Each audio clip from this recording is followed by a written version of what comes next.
Day 27 of 31 days of horror movie watching, guys. Tonight was a watch. This was a blind grab I picked up, and there's a movie called Presence. Movie, first of all, directed by Steven Soderbergh, guy who did also the original Ocean's trilogy, 11, 12, and 13, and written by David Koepp, who has written majority of Steven Spielberg's biggest movies, of Jurassic Park movies, Jurassic World movies, a plethora of movies that he has written. So Presence tells a story basically of this family that has just moved into this newly purchased home there, and they start to unravel this spirit that is living there. Now, this movie is telling the entire point of view perspective of this ghost spirit living in this house. So it's got this basic point of view shot where it's following around the family members in this house and listening in their conversations, hearing things, and you're kind of seeing it observe the situation in this household and how this family reacts to it. There's moments where it's interacting with the family members. It's really an interesting concept. I know this movie's not going to be forever. I'm going to straight up say that because it's a very slow process movie, but it has a really cool twist ending that made me have to really kind of think again about the storyline. I had to go back and read up a little bit more, and it made more sense now why the twist was the way it was and how it was explained. So it made more sense.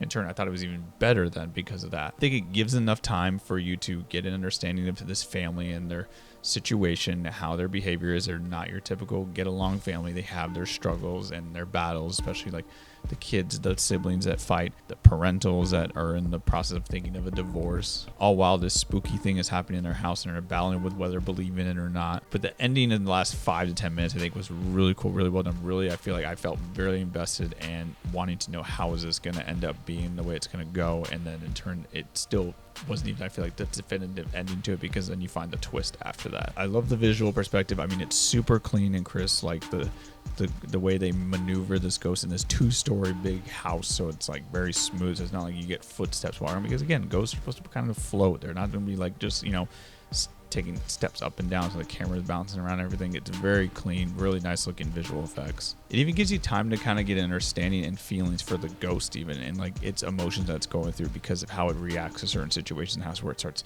knocking things off the wall or shaking things or kind of vibrating as if it's almost showing emotion, that you're actually feeling it through this point of view perspective, which is pretty crazy. So like I said, this movie's called Presence. I do give it a recommendation. I really enjoyed it, at least from like very artistic, like original, like concept idea of a movie. So very slow process. It's a short movie. It's only like an hour or 25 minutes, but it's going to be a slower type pace for some people, which I can understand. Maybe if they're not as fan of that type of storytelling. But anyways, that'll do it for today. I'll see you guys tomorrow for number 28.